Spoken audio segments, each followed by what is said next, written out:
Hey guys, how's it going? It's Andy from MagooInvesting. Happy Sunday. So now that we're past Christmas, I know a lot of people, including myself, are very excited for 2020 to finally be over. And while nothing's actually going to change when the calendar has a 1 at the end of the year instead of a 0, it's something that people, as we get towards the end of the year, it's a common thing for people to look back on their year and try to plan ways that they can improve themselves going forward. And so I've been doing this a lot myself. The past couple weeks I've been at home. I have been exercising. I've been eating not super well, been drinking a decent amount of booze. And considering that we're going into the new year, I was like, oh, I need to improve myself. And my mind immediately went to, oh, I need to cut out all the beer that I'm drinking. I need to work out more. I need to eat better.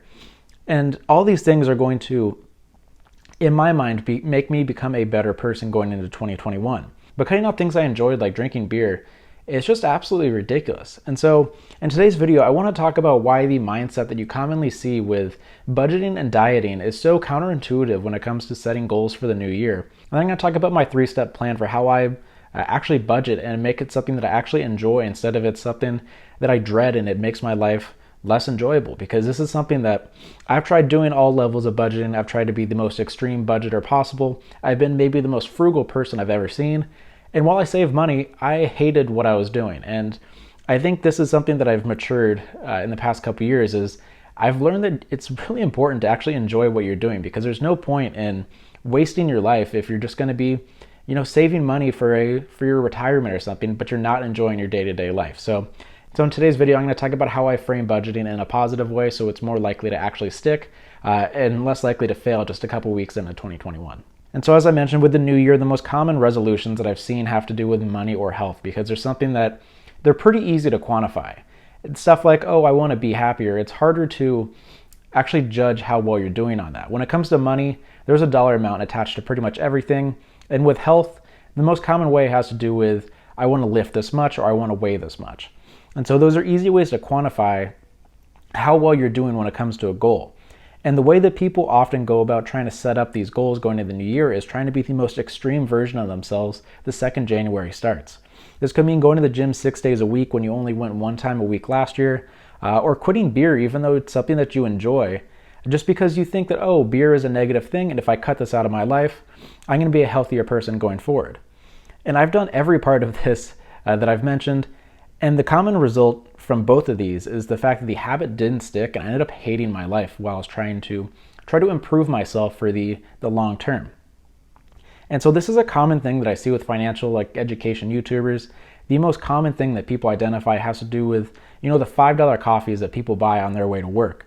And how if you cut this out of your life, if you save $5 every day for 5 days a week, and then you put that over the course of 40 years, you're going to have so much more money and you're going to be a much happier person.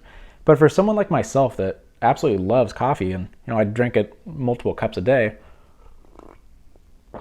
it seems absolutely ridiculous to try to remove something that you enjoy just because it's going to save a couple extra dollars. Would drinking a 6-pack a night have some negative consequences when it comes to your health?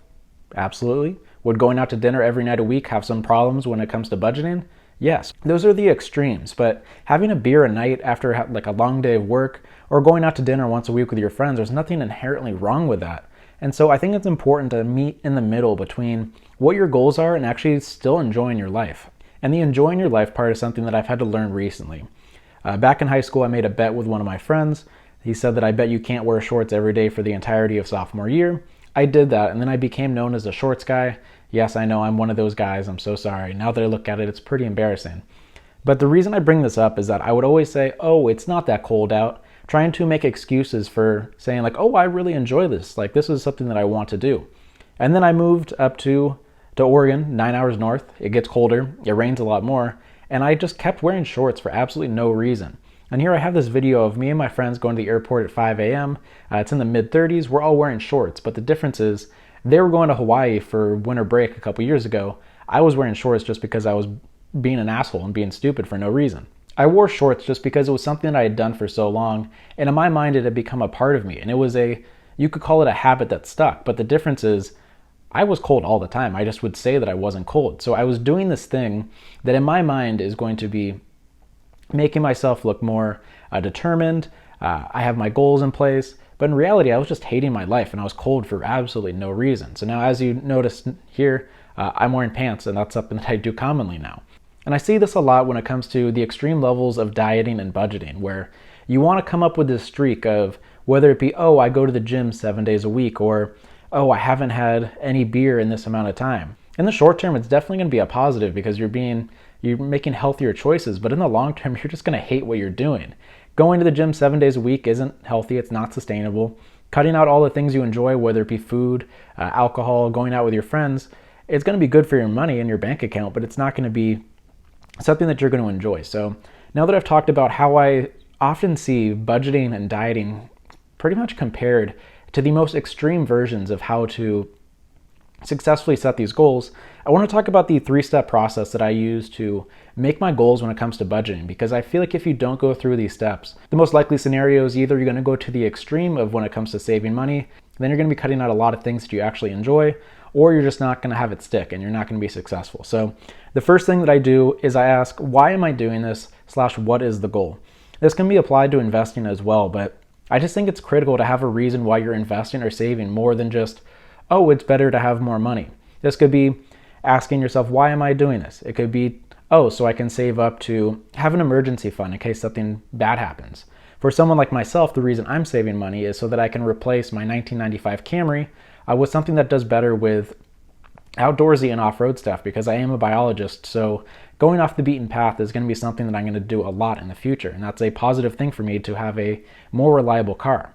And so I have this end goal, something that I can picture that gives me the motivation to keep going. If it's just, oh, I'm saving money isn't strong enough to maybe give you the extra motivation to keep going. But having something that you're actually moving towards or saving towards, you're going to be so much more likely to actually succeed in the saving money. Step number 2 is to define how you're going to do it. Instead of just trying to save as much as possible, I like to focus on saving slightly more than I was in the past. And so how you do it is probably the most critical way of doing it.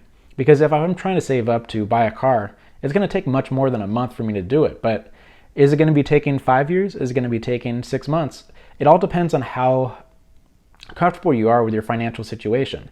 And so the way that I like doing it is I like to look back at my saving and my budgeting every month. And the way that I like to ask this question is, did I feel stressed out or anxious about the amount of money that I was saving?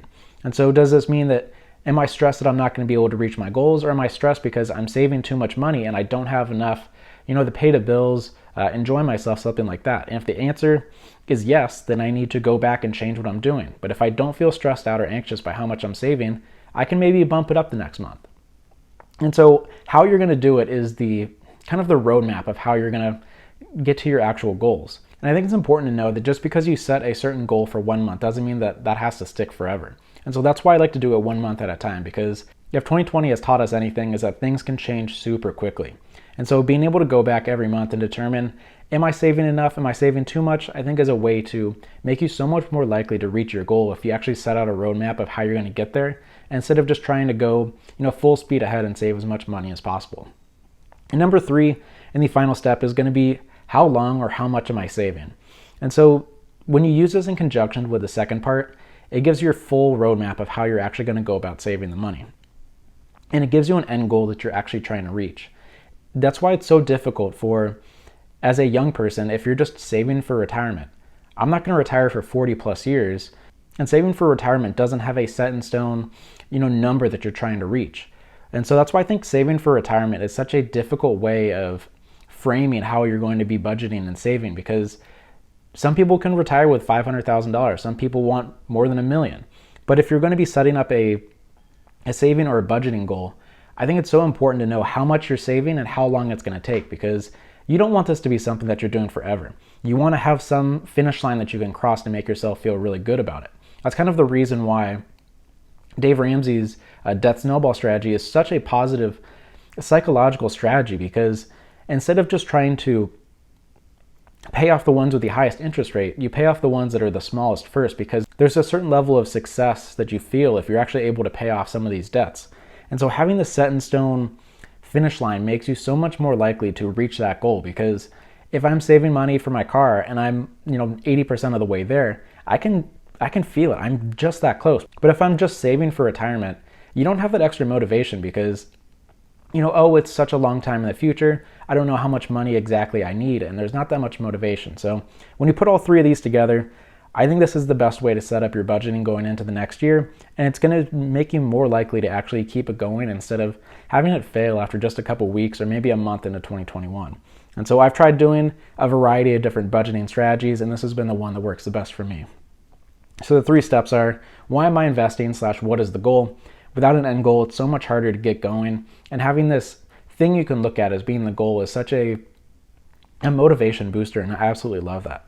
Number 2, how am I going to do it? If I need to save $1,000 to go to a friend's wedding, it's very different to try to do that the month before the wedding and have to save all that money in a single month. Or if I spread it out across 12 months, that's much more manageable. So having a speed that you're going is such a safer way to do it, and it makes you more likely to reach your goal. And then, as I mentioned, number 3 is how long or how much. In that example, this goes hand in hand with the second step. If I'm trying to save $1,000 for a wedding, it's way different to have that be, oh, I'm trying to save $1,000 for the wedding next month compared to, oh, I'm saving $1,000 for my friend getting married next year. The point of this video is just to try to make budgeting more realistic than just the extremes that I see with budgeting and dieting, where it has to be, I'm going to go work out 7 days a week. I'm going to save as much of my paycheck as possible.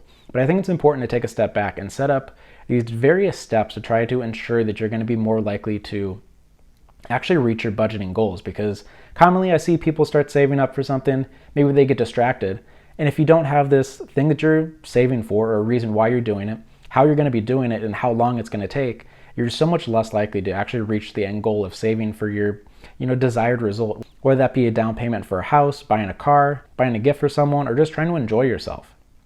And so whatever your budgeting or saving goals are for 2021, I hope you're realistic about how you look at them and try to frame them in a way that you're more likely to actually succeed.